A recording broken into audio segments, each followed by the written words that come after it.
तो आइए दोस्तों, आज स्टार्ट करने जा रहे हैं हम लोग 9th क्लास का लिटरेचर का बिहाइव के बुक का एक चैप्टर है। थोड़ा सा पोएम देख लेते हैं क्या होता है इस पोएम में। विंड नाम का पोएम है, लिखा गया है ये।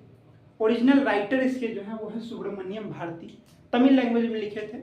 इंडिपेंडेंस से पहले इनकी बहुत सारी कहानियाँ कविताएँ आती हैं, बुक में पढ़ने को मिलती हैं, लेकिन A.K. रामानुजन ने तमिल लैंग्वेज से ट्रांसलेट किया इस पोएम को। आइए पढ़ते हैं क्या कहता है ये पोएम। ये पोएम है विंड के बारे में, हवा के बारे में, कैसे हमारे रोजमर्रा के जीवन में हवा क्या क्या हमारे असर डालता है उसके बारे में छोटा सा पोएम। आइए देखते हैं। विंड कम सॉफ्टली, हवा तुम धीरे आओ। क्यों? क्योंकि हवा यहाँ पे लिखा क्यों कह रहा है धीरे आने के लिए, क्योंकि तेज आता है तो बहुत सारी कठिनाइयाँ इंसानों को आती है रोजमर्रा की जिंदगी में। आगे हम लोग को मिलेगा क्या क्या परेशानियाँ आती हैं। Don't break the shutters of the window. Shutter क्या होता है? शटर होता है जैसे आप कभी भी खिड़की देखेंगे ना, तो खिड़की जिस कील से जुड़ा हुआ रहता है ना, उसको तुम ना तोड़ो। यहाँ पे लिख रहा है देखिए, don't break the shutters of the window, तुम खिड़की के कीलों को ना तोड़ो। Don't scatter the paper, scatter मतलब होता है बिखरना या बिखारना। तुम पेपर्स को यानी कि पन्नों को ना बिखरो। Don't throw down the books on the shelf, shelf होता है जिस पे बुक हम रखते हैं। आप कभी देखिएगा ना अपने कमरे में, कहीं भी जहाँ भी आप देखिएगा, लाइब्रेरी में जाइएगा तो बुक जिस सेल्फ पे, जिस वुडन प्लेटफॉर्म पे रखा जाता है उसे क्या बोलते हैं हम? सेल्फ बोलते हैं। तो तुम बुक जो सेल्फ पे रखे हुए उसे तुम ना गिराओ। There look what you did, you threw them all down. देखो तुमने क्या किया। यहाँ पे देयर किसके लिए यूज हो रहा है? देयर यूज हो रहा है विंड के लिए। There look what you did, देखो तुमने क्या किया। You threw them all down, तुमने सबको गिरा दिया। You tore the pages of the books, tore मतलब होता है फाड़ना। You tore the pages of the books, तुमने किताबों के पन्ने को फाड़ दिया। यू बॉट रेन अगेन, हवा तुमने फिर से बरसात ला दी, क्योंकि हवा के वजह से ही बरसात कहीं भी किसी भी धरती के कोने में होती है, क्योंकि ह्यूमिडिटी आप जानते होंगे, ज्योग्राफी का छात्र है। You are very clever at poking fun of weakling, तुम बहुत चालाक हो। यहाँ पे देखिए, पोकिंग फन मतलब होता है मेकिंग फन या मजाक बनाना या मजाक उड़ाना। वीकलिंग मतलब होता है कमजोर या वीक, इंग्लिश में बोले तो। You are very clever at poking fun of या पोकिंग फन एट वीकलिंग, तुम कमजोरों का मजाक उड़ाने में बहुत ज्यादा चालाक हो। फ्लेयर क्रम्बलिंग हाउसेस, फ्लेयर मतलब वही वीक, फ्लेयर मतलब भी वीक होता है। क्रम्बलिंग हाउसेस मतलब तोड़ना।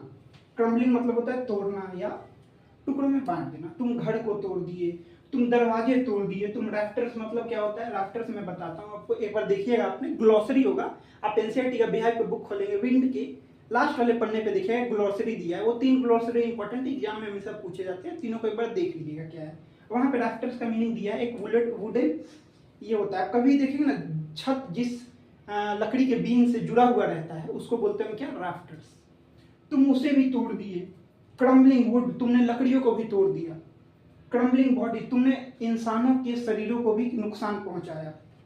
क्रम्बलिंग लाइफ, तुमने लोगों के रोजमर्रा जिंदगी को और मुश्किल कर दिया या परेशान कर दिया। क्रम्बलिंग हार्ट्स, हार्ट्स मतलब होता है दिल तोड़ना। कैसे दिल तोड़ देगा? बहुत गहराई है इसमें, आइए देखते हैं कैसे दिल तोड़ सकता है। देखिए क्या होता है ना, यहाँ पे लेखक ने बहुत अच्छे अच्छे एग्जाम्पल दिए। देखिए घर या आप राफ्टर्स बोल सकते हैं या बॉडी बोल सकते हैं। ये किससे जुड़ा है? हमारे दिल से ना जुड़ा है। अच्छा, घर कोई बनाता है तो दिल से जुड़ जाता है घर। अगर हवा तेज चलेगी, हवा और तेज चलेगी तो क्या होता है? उससे वो टूट जाता है। तो उससे क्या होता है? लोगों का दिल पे तो असर पड़ता है, क्योंकि घर बहुत मुश्किल से लोग बनाते हैं। तो आइए आगे देखते हैं आगे स्टोरी में क्या है। हम देख चुके थे कि कैसे हम लोगों का विंड यानी कि हवा हम लोग के लाइफ पे असर डालता है। आगे देखते हैं। The wind god winnows and crosses them all. The wind god मतलब पवन देव या हवा के देवता। विनोज मतलब क्या होता है? देखिए यहाँ पे मैं आपको फोटो डाल दूंगा, देखिएगा यहाँ पे क्या होता है विनोज मतलब। विनोज मतलब होता है, देखिए गांव में ना लोग पहले करते थे, एक बर्तन में ले लेते थे अनाज को और धीरे धीरे गिराते थे, और हवा से जितनी गंदगियाँ रहती थी वो छट जाती थी और अनाज नीचे गिर जाता था। And crosses them all, wind god winnows and crosses them all. Wind god मदद करते हैं बहुत चीज़ों में, जैसे मैं आपको विनोज का एग्जाम्पल दिया। And crosses them all, crosses मतलब होता है तोड़ना, सबको तोड़ देते हैं। यहाँ पे मदद भी कर रहे हैं और उसे तोड़ भी रहे हैं। यहाँ पे देखिए 2 मीनिंग बन रहा है। He won't do what you tell him. तुम अब यहाँ पे देखिएगा, यहाँ से लेखक बता रहा है, यहाँ से यहाँ तक लेखक बता रहा है, हमसे बात कर रहा है लेखक। इससे पहले स्टोरी में, इससे पहले पोएम में लेखक विंड के बारे में बता रहा था। यहाँ से लेखक अब हमसे बात करना चालू करता है। He won't do what you tell him, तुम या विंड वो नहीं करेगा जो तुम उसे बताओगे। So came let build strong home, तो आइए हम सब मिलके मजबूत घर बनाते हैं। क्यों मजबूत घर क्यों बनाते हैं? इसलिए क्योंकि हवा हम लोगों का घर ना तोड़ सके। Let's join doors firmly, joint मतलब होता है जोड़ना, फर्मली मतलब होता है मजबूती से, हमको मजबूती से अपना दरवाजे मजबूती से क्या करने हैं, बनाने हैं या जोड़ने हैं। Practice to form the body, हम लोगों को प्रैक्टिस करना है किस लिए? फॉर्म मतलब होता है मजबूती से, वही सेम होता है मीनिंग। हम लोग को अपना बॉडी को मजबूत बनाना है। Make the heart stead fast, हम लोग को दिल को भी मजबूत बनाना है, दिल को अपने कंट्रोल रखना है। Do this and the wind will be friend with, इतना करेंगे आप ना तो दोस्त बन जाएगा आपका हवा। हवा क्या बन जाएगा? आपका दोस्त बन जाएगा। The wind blows out weak fires, हवा हमेशा कमजोर आग को बुझाता है। ब्लोज आउट मतलब होता है बुझाना। He makes a strong fire roar and flourish, और जितने भी आग जो जंगलों में लगती है उनको और तेज और उनको बढ़ाता है और उनको दूर तक फैलाता है। देखिए यहाँ पे कमजोरों को वो बुझा देता है, कमजोर आग को, और जो आग तेज होता है उसको और ज़्यादा फ्लरिश करता है, यानी कि तेज करता है आग को।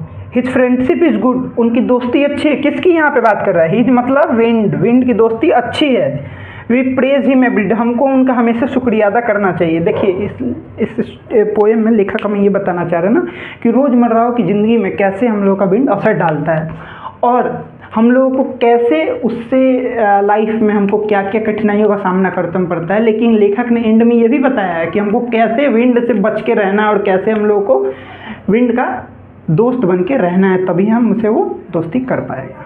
ठीक है, ये स्टोरी कंप्लीट होता है। अगर आपको और कोई प्रॉब्लम है तो कमेंट में आप लिख सकते हैं, मैं आगे वाले वीडियो में उनको डील कर दूंगा क्या क्या आपको प्रॉब्लम आ रहा है। चलिए ठीक है, धन्यवाद।